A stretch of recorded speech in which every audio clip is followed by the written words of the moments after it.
Hi, everyone, and happy Friday to you. Welcome to Let's Talk. Our shows are every Monday, Wednesday, and Friday, open to everyone. We're about productivity, positivity, and happiness. In case you've been away for a while, you may not know that May is National Mental Health Month. We hear a lot about it on television. Take care of your mind as well as your body. Mental health is just as important as physical health. It's time to break the stigma and start talking about it. It's to encourage people to seek help if they're struggling with mental health issues and to increase awareness of mental health, reduce stigma, promote mental health well-being for everyone. It's even reached the super millionaire athletes in professional sports. There's no one that saw this coming. No one. One of our guests on this week's show of Let's Talk is Davis Essel. He's a former Division I basketball player at Syracuse for 2 years. His emphasis in sports psychology in the beginning of his career, now he has opened up his practice to include mental health, addiction, and psychology.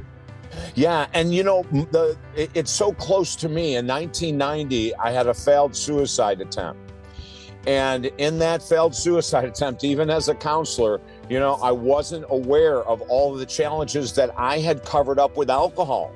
So I used alcohol as what many people do, medication. It was a way for me to survive with very deep clinical depression and anxiety until I reached a point where I tried to take my life. But that was a turning point, Andy. That was everything to me. You know, people talk about those points as being negative. It was the most positive thing in the world. It forced me to raise my hand and say, I need help. And then through the help after 1990, my career changed and I started to put a lot of time into the world of mental health for, you know, average, everyday people, athletes, the world of addiction. And from that time to today, it's been a blessing. Since I follow all kinds of sports, you name it, and since we are talking about mental health, I figured we might have something to offer about what has been a big story in basketball. One of its star players has gotten suspended and being directed to get mental health care because, well, here's more. Memphis Grizzlies star Ja Morant has been suspended for a second time after once again appearing to flash a gun on social media. The video circulated on Saturday night. It shows Morant with what appears to be a handgun while he's riding in a friend's car. Yesterday, the Grizzlies said they were aware of the video and suspended Morant from all team activities pending league review. In March, Morant was suspended for 8 games after he was seen holding a gun inside a nightclub on Instagram Live. A representative for Morant did not immediately respond to requests for comment. In the world of basketball, Ja Morant is a big deal. He gets tens upon millions of dollars to play in the NBA. So it has been a real shock for pro basketball. So we talked about it with our guest this week, David Essel. Yeah, Andy, it's a great question. You know, I happen to love Ja Morant, and we just sent a major video to Adam Silver, who's the president of the NBA. We sent the same video to the Memphis Grizzlies owners, coaches, and the team. And, you know, the kid has so much potential. But several months ago, he was on Instagram flashing a gun coming out of a strip club is the story that it was, you know, and the NBA went nuts, and they should have. And Adam Silver sat down with Ja Morant, looked him in the eyes, told him that this could never happen again. Ja Morant was humble. He says everything that we all say, I'm sorry, it'll never happen again. He was suspended for 8 games, and Adam Silver, the NBA president back then, said, this is a serious offense. It's a serious consequence. You'll be out for 8 games. And this was when the Memphis Grizzlies needed him going towards the playoffs. He was out for 8 games without pay. Now, to an NBA player, trust me, that's a lot of money, 8 days without pay. But then he came back and did it again 2 days ago.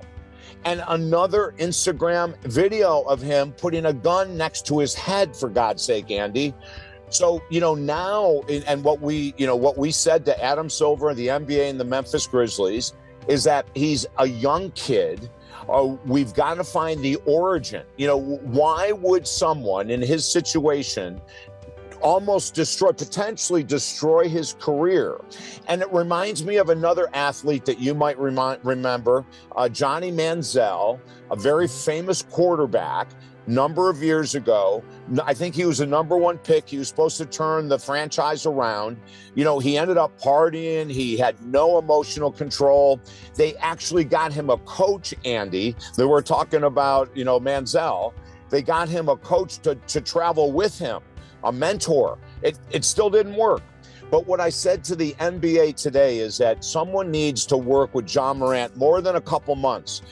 I believe that John Morant should be out of the league for 6 months without pay, and to get to the bottom of not only why he's doing it, but helping this poor young man to heal.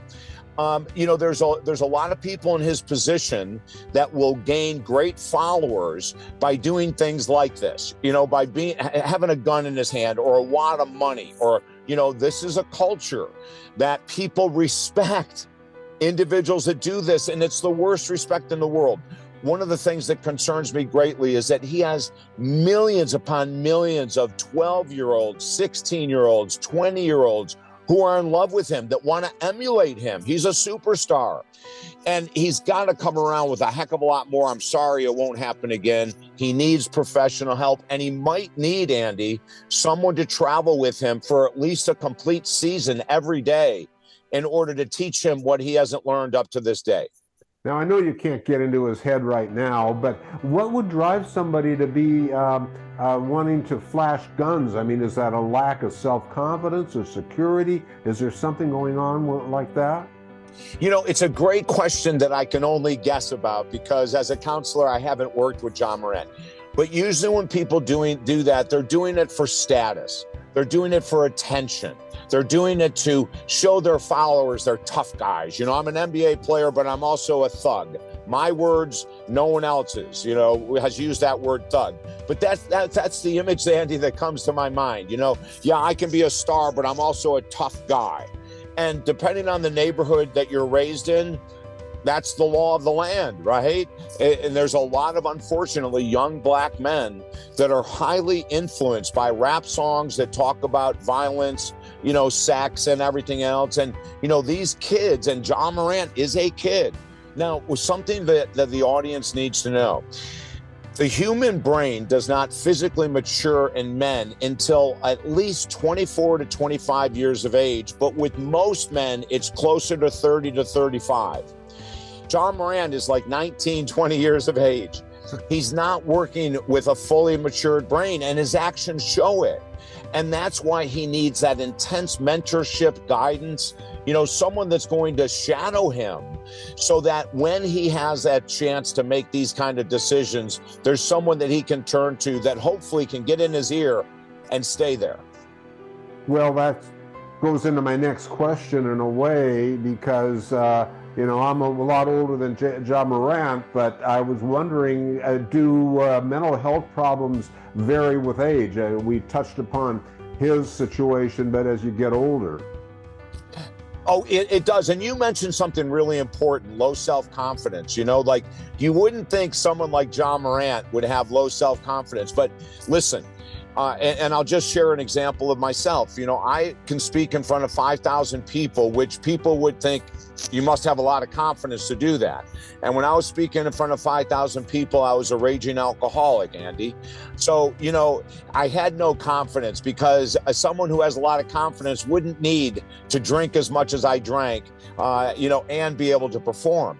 So I think a lot of what he's missing is that level of confidence, that he doesn't have to impress people. His money doesn't have to impress people, having a gun. But when people show their money, show their guns, it tells us that they don't have the confidence just to be an excellent NBA star. He needs to have more on his side to feel better about himself. And that goes back to something I mentioned earlier, Andy. I want to find the origin of this. Is he following a father, an uncle, a grandfather's footsteps? Is he following an older brother, who might have been gang related? And we have to use the words gang related, because what the hell? Who else pulls out a gun on a video and shows it multiple times when you're making hundreds of millions of dollars a year and you're going to lose your career? That's not normal behavior. We'll talk more about mental health next week. I want to thank you for supporting the show. If you like it or you learn something new, you want to share it, there are 3 ways you can do it to support Let's Talk. Number 1, get yourself subscribed. Every week I'm bringing on inspirational guests who can teach you or something interesting to share. So if you take a moment, hit the subscribe button. Number 2, this is the ultimate way to support Let's Talk, and it takes less than a minute. You can write something short and sweet like, "I love the show, it's changed your life," or something you learned from it. And I'm not exaggerating that I read reviews every single day, every single one, whether short or long. It means everything to me. The more reviews means the higher we rank on all those algorithms, which means bigger guests. So take a minute to leave a review. And 3, share the show with your friends. Just hit that share button. We live stream Monday, Wednesday, Friday. I'm eternally grateful, by the way. Thank you so much for supporting Let's Talk about productivity, positivity, and happiness.